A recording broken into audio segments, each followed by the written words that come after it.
We did was মালতীদের পেশেন্টটা basically এসেছিল bleeding নিয়ে মাথায়, আর ব্লিডিংটা বোঝা গেছে সিটি স্ক্যানের মাধ্যমে।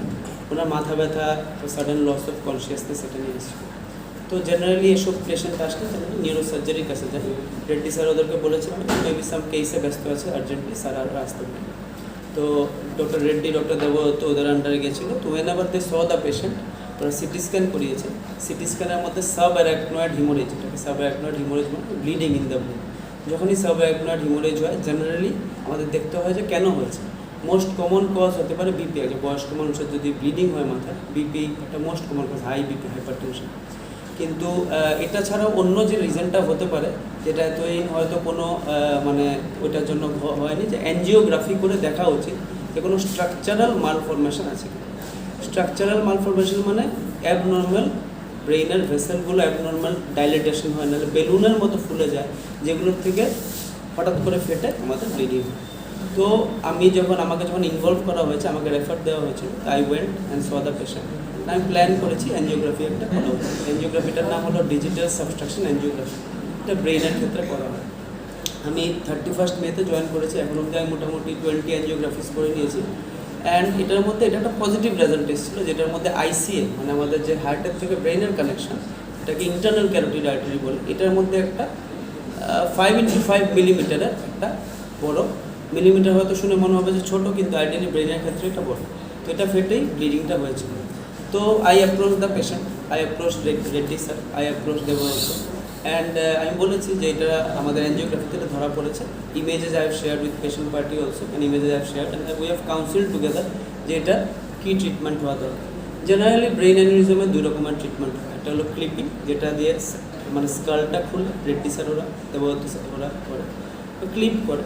কিন্তু অনেক সময় পেশেন্ট পার্টি স্কেপটিক্যাল থাকে যে ব্রেন খুলতে চায় না, নাহলে একটা স্ট্রেস থাকে যে একটা বড় সার্জারি হবে। এটার মধ্যে আমাদের যেটা নিউরো ইন্টারভেনশনে যেটা এসছে, যে আমরা ফিমোরাল আর্টারি, যেটা আমাদের পায়ের কাছে artery, main artery supplying the leg, ওটার মধ্যে প্রিক করি, বা ক্যাথেটারের মাধ্যমে আমরা গিয়ে, আরও মাইক্রো ক্যাথেটারের মাধ্যমে গিয়ে আমরা একদম অ্যানিউরিজমটার মধ্যে আমরা কয়েল করি। কয়েল করলে মোটামুটি উইদাউট ওপেনিং দ্য ব্রেন, যে জায়গা থেকে ব্লিডিং হয়েছে, এই ব্লিডিংটা আমরা স্টপ করতে পারি।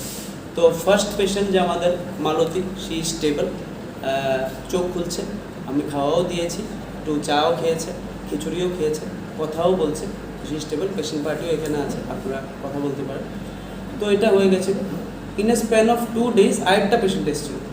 এই পেশেন্টটার নাম হলো আমাদের রাজেশ দেবনা, ইয়াং পার্সন। আমরাও ইয়াং, 30 year old, আমি সুরজিৎ সবাই মোটামুটি এই এজের। 30 year old-এর যদি ব্লিডিং হয়, তো generally that is a emergency. কেন ইমার্জেন্সি? কারণ 30 বছরের ছেলে, 30 বছরের একটা মানুষের হঠাৎ ব্লিডিং হতে পারে না। দ্যাট ক্যানট বি কি একটা বিপি বেড়েছে, এর জন্য ব্লিডিং হয়ে গেছে।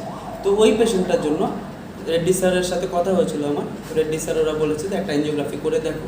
তো ওটা আরও ক্রিটিক্যাল ছিল, কারণ একম আর্টারি, অ্যান্টিরিয়ার কমিউনিকেটিং আর্টারি, খুব ডিপ ব্রেনের আর্টারি এটা, যেটা আমাদের ভীষণ ভিতরের আর্টারি। অ্যান্ড ওটার ম্যাটেরিয়াল পাওয়াও ডিফিকাল্ট ছিল, কারণ এইসব this are the new things we have started in Tripura, and এগুলো ম্যাটেরিয়াল পাওয়া ডিফিকাল্ট ছিল। তো একটু সময় লেগেছে, but that patient was also stable. And আমি এটা গতকালকে করেছি, এটারও কয়েলিং করেছি। তো কয়েলিং করে এখন ওই পেশেন্টও স্টেবল আছে, আউট অফ ভেন্টিলেশন। আজকে আমরা পার্টির সাথে কথা বলেছি, ওরা ওইটাও দিয়েছে, চা আর বিস্কিট দিয়েছে। So that way this is something new that I wanted to share with all of you. This is something which is a revolutionary in the state of Tripura. So without opening the brain, we can coil a aneurysm that is life threatening. Aneurysm টাকে বলা হয়, aneurysm is a medical term, মানে বেলুনের মতো হয়ে যায় আমাদের blood ভেসেলগুলো। Aneurysm is like a time bomb. Aneurysm আপনাকে একবার সময় দেবে ব্লিড হয়। একবার যদি ব্লিড হয়, ওই সময় এটা যদি কয়েল অথবা ক্লিপ না করা হয়, সেকেন্ড টাইম অ্যানিউরিজম আপনাকে সময় দেবে না। সেকেন্ড টাইম যদি ব্লিড হয়, জেনারেলি দ্য পেশেন্ট ডাইজ। তো আমি thankful to the neurosurgery department, I am thankful two cardiology department, কারণ ফার্স্ট পেশেন্ট আছে আমাদের মালতী দেব। ডক্টর অনিন্দকে আমি বলেছিলাম, ডক্টর রাকেশকে বলেছিলাম, কোনো আর্জেন্ট কেস আসতে পারেনি ওরা। That patient had a heart problem also. Heart প্রবলেমের জন্য ওরা before doing the procedure, Surajit was there, before doing the procedure they underwent temporary pace making, কারণ ওইটা যদি না করা হতো, ডক্টর সুরজিৎ অলসো নোজকে, তাহলে হার্ট রেটটা অনেক কমে যেত অ্যান্ড রিস্ক হতে পারতো সার্জারির সময়। তো all the departments are working in tandem for the people of Tripura. আমি thankful to the patient party because they have put a trust in GB Hospital, they have put a trust in the doctors of the soil. We are son of the soil and we have come to serve the people of Tripura. And they have trusted Reddy sir, they have trusted Devato, they have trusted me, they have trusted Surojit, they have trusted Onindo, they have trusted Rakesh. So, both the patients are stable. And I am thankful to all the departments, I am thankful to the nursing staff who are taking care. We always try to say regarding the doctors, the most important care are taken by the nurses, the GDS staff, the technicians of the cath lab, the technicians of the OT, technicians of anesthesia technicians, ওরা সবাই সম্মিলিতভাবে ওটা করেছে, infection হয়নি, পেশেন্টটা stable হয়েছে। আমার junior resident doctor রাত্র অব্দি ওরা থাকে, they try to take care. তো এটাই আমার বলার ছিল যে I am thankful to everybody, I am thankful to sir, I am thankful to everybody for giving me a chance. আরও further will take this thing forward, আরও further এরকম যদি আপনাদের মাধ্যমে এটাই বলার যে এরকম টাইপের কোনো পেশেন্ট যদি থাকে আপনারা সময় নষ্ট করবেন না, জীবিতে নিয়ে আসবেন।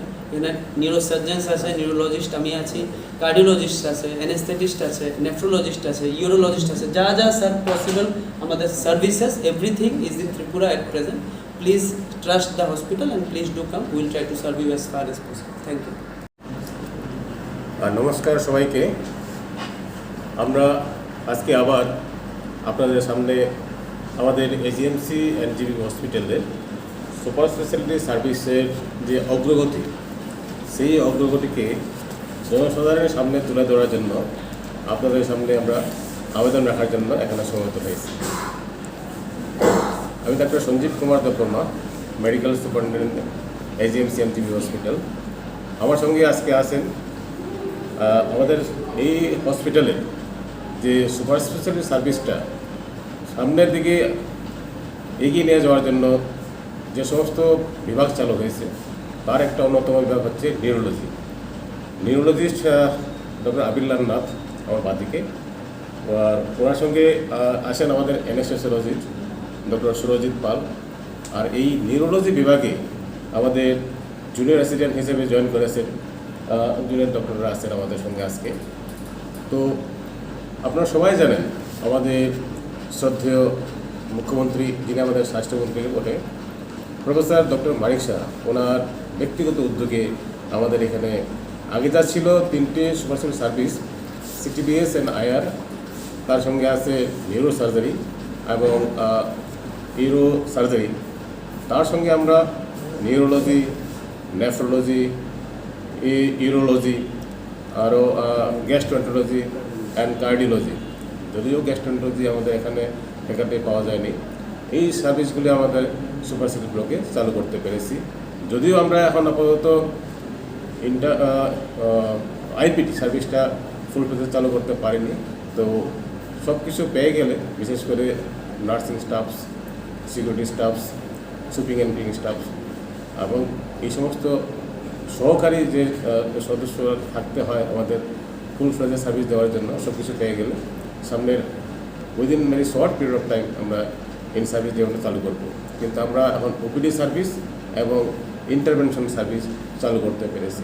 সার্ভিসটা সেটাই আজকে আমাদের সামনে তুলে ধরার জন্য আমরা একটা আমাদের যে রিসেন্টলি ডক্টর আবিল্লাল নাথ দুটো ইন্টারভেনশন করেছেন নিউরোলজিতে, সে সম্বন্ধে জনসাধারণের সামনে তুলে ধরার জন্য আমরা আমাদের সামনে আবেদন রাখছি। আপনারা জানেন যে আমাদের ব্রেইনে যখন রক্তক্ষরণ হয় তখন সেটাকে আমরা আগে নিউরো সার্জারির মাধ্যমে ওপেন ব্রেন সার্জারি করতাম, যদি এটা লাইফ সেভিং মেজার হিসেবে করতেই হতো, অথবা পেশেন্টের আউটকাম উইল বি আনসার্টিন।